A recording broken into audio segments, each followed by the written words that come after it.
Hello संग मैंने नमस्कार जय जगन्नाथ। आज बनैबा सोयाबीन आलू तरकारी। सोयाबीन को भाजिक रखी तेजपत्र पकईदेली पिज पकईदेली तेल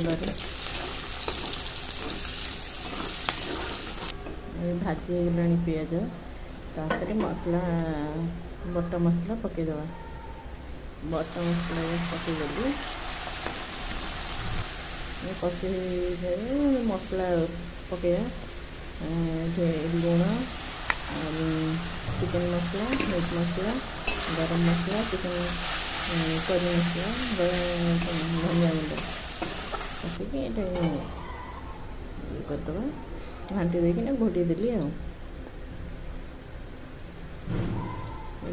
टे मसला हो आसला मसला हो गला सोयाबीन पकईदे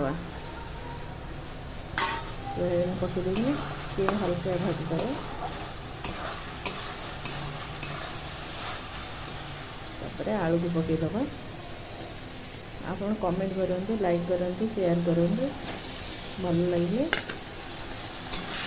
आलू पकईकि घाटी देली कषिदे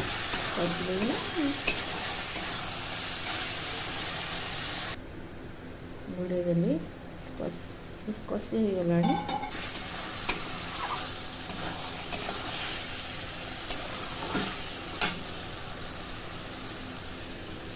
पानी देदे उषुम पानी देवे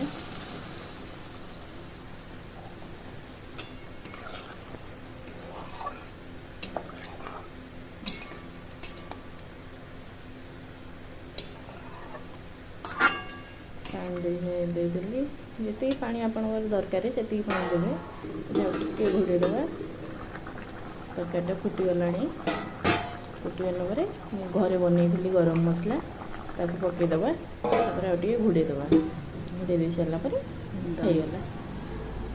आप भल लगे लाइक करिए।